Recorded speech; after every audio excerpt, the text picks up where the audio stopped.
Elle est considérée comme l'une des plus belles femmes de tous les temps, qui a même enroulé les hommes les plus puissants autour de son doigt. Mais qu'en est-il du mythe Cléopâtre? Le dernier pharaon s'est-il vraiment baigné dans du lait d'ânesse et a-t-il inventé le premier vibromasseur de l'histoire? Une chose est sûre, la souveraine légendaire a en fait beaucoup de choses bizarres, loufoques et même dérangeantes que tu n'as certainement pas apprises en cours d'histoire. Et en fait, les étapes insolites de la vie de Cléopâtre commencent avant même sa naissance. Car savais-tu que Cléopâtre n'était pas du tout égyptienne? Bien que la future reine soit née en 69 avant Jésus-Christ à Alexandrie, en Égypte, en tant que fille de Ptolémée le XIIe, elle descendait de l'ancienne noblesse macédonienne. Parmi les autres ancêtres du pharaon figurait Ptolémée Ier, qui fut un temps officier du légendaire Alexandre le Grand. Par ailleurs, les historiens ne savent toujours pas ce qu'il en est de la mère de Cléopâtre. Comme elle n'est pas mentionnée dans les sources anciennes, les experts ne peuvent que spéculer. Il est possible qu'elle ait fait partie de la famille des grands prêtres de Memphis, ce qui expliquerait aussi pourquoi Cléopâtre, contrairement au roi ptolémaïque précédent, parlait égyptien. Mais il y a aussi la théorie selon laquelle ses parents étaient frères et sœurs, car ce qui semble extrêmement étrange du point de vue actuel était une pratique courante dans de nombreuses maisons royales de l'Antiquité.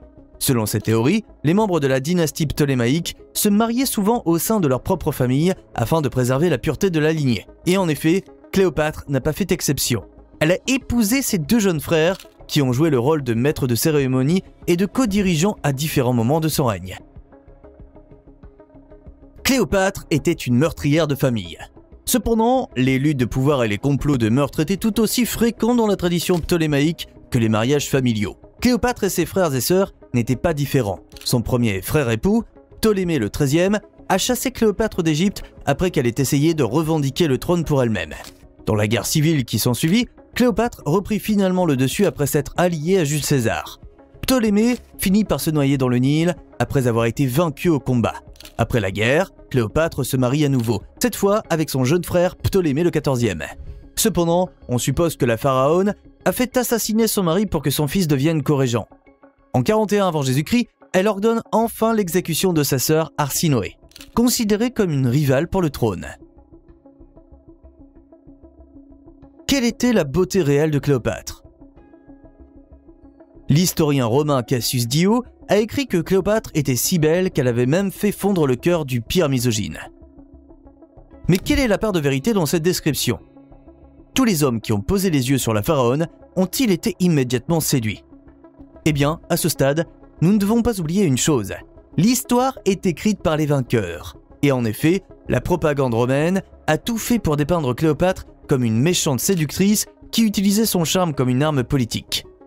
Cependant, l'historien grec Plutarque a noté que la beauté de la reine n'était en aucun cas incomparable. Ce qui la rendait si attirante, c'était plutôt son excellente éducation et ses talents d'oratrice. Cléopâtre parlait en effet jusqu'à une douzaine de langues et était également formée aux mathématiques, à la philosophie, à l'astronomie et à l'art oratoire. Les sources égyptiennes la décrivent comme une souveraine qui élevait les rangs des érudits et appréciait leur compagnie. Est-il possible que Cléopâtre n'ait pas été d'une beauté séduisante, mais qu'elle ait été laide? Eh bien, nous n'en savons rien non plus, car bien qu'il existe des pièces de monnaie contemporaines qui montrent Cléopâtre avec des traits plutôt masculins et un grand nez crochu, certains historiens pensent qu'elle ne reflète pas l'apparence réelle de la pharaone. Il est possible qu'elle se soit délibérément présentée comme frappante et masculine afin de démontrer sa force. Une déesse qui renaît? Savais-tu que Cléopâtre se prenait pour une déesse incarnée? Plus précisément, elle était convaincue d'être la réincarnation de la déesse égyptienne Isis, qui incarnait la naissance, la renaissance et la magie. Pour entretenir cette croyance chez ses sujets, Cléopâtre a fait réaliser des portraits et des sculptures la représentant comme un être divin. Et comme il sied à une déesse vivante, elle utilisait souvent une mise en scène habile pour renforcer son statut surnaturel. Un exemple célèbre du flair dramatique de Cléopâtre a lieu en 48 avant Jésus-Christ. À cette époque, Jules César est arrivé à Alexandrie pendant la querelle qui l'opposait à son frère Ptolémée le XIIIe. Mais comme la souveraine savait que les troupes de Ptolémée empêcheraient une rencontre avec le général romain, elle s'est fait envelopper dans un tapis ou un sac de lin et s'est introduite clandestinement dans les quartiers privés de César. Ces deux-là devinrent bientôt alliés et amants, et le reste appartient à l'histoire. Mais l'apparition de Cléopâtre lors de sa rencontre avec Marcus Antonius est encore plus spectaculaire. Lorsqu'elle a été convoquée à une réunion avant le triumvir romain en 41 avant Jésus-Christ, On dit qu'elle est apparue dans une barque dorée avec des voiles pourpres et des rames argentées. Cléopâtre a également été maquillée pour ressembler à la déesse Aphrodite. Assis sous un dais doré, ses serviteurs déguisés soufflaient de l'encens odorant. Antoine, qui se croyait l'incarnation du dieu grec Dionysos, fut instantanément enchanté. Comment Cléopâtre a rendu les rues dangereuses? Bien sûr, l'histoire d'amour qui s'ensuivit n'était en aucun cas basée sur de simples sentiments romantiques.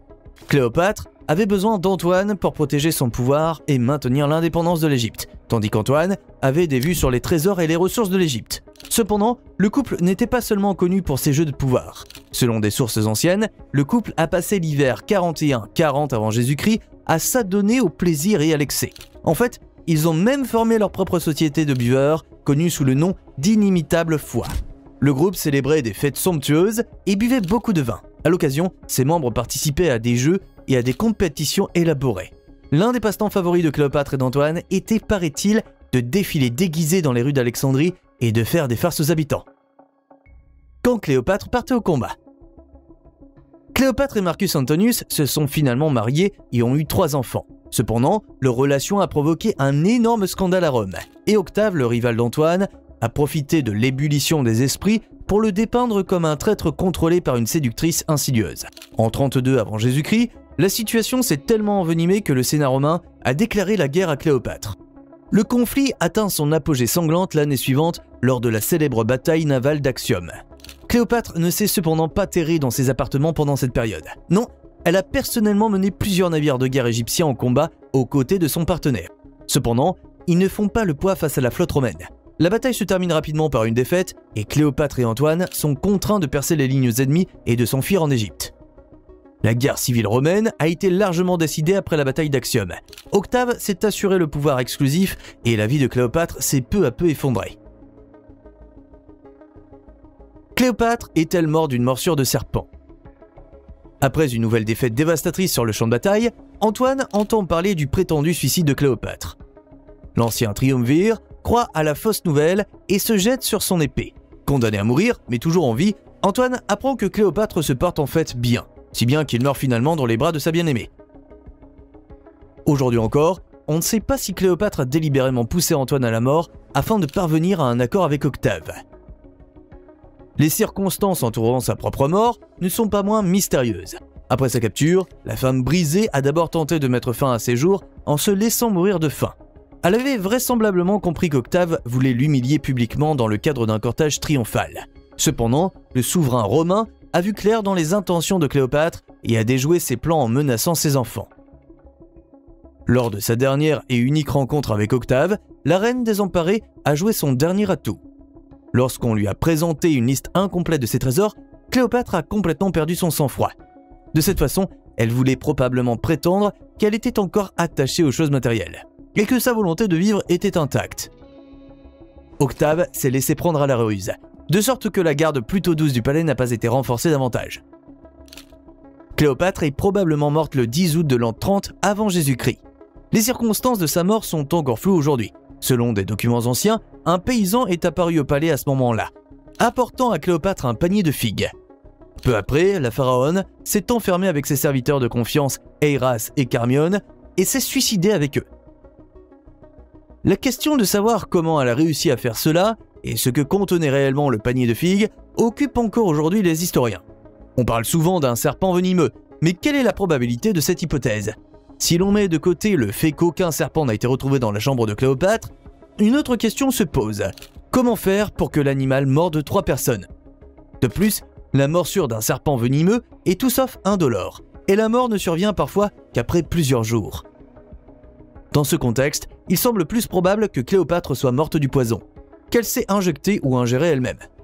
Cela aurait pu se produire à l'aide d'une pince à cheveux ou d'une pommade empoisonnée, par exemple. La version de la morsure de serpent a probablement été diffusée et entretenue par la suite afin d'attester de la mort digne de Cléopâtre. Le cobra égyptien était considéré comme un signe de pouvoir pharaonique. Sa tombe pourrait bientôt être retrouvée. Cependant, sa mort mystérieuse n'est pas la dernière énigme que Cléopâtre a laissée à la postérité, car le lieu de sa sépulture a également été considéré comme perdu pendant des siècles. Mais cela pourrait bientôt appartenir au passé. L'archéologue Caitlin Martinez est certaine d'avoir trouvé l'entrée du tombeau de Cléopâtre. Dans le détail, il s'agit d'un tunnel de 2 mètres de haut et de 1,4 km de long situé près d'Alexandrie.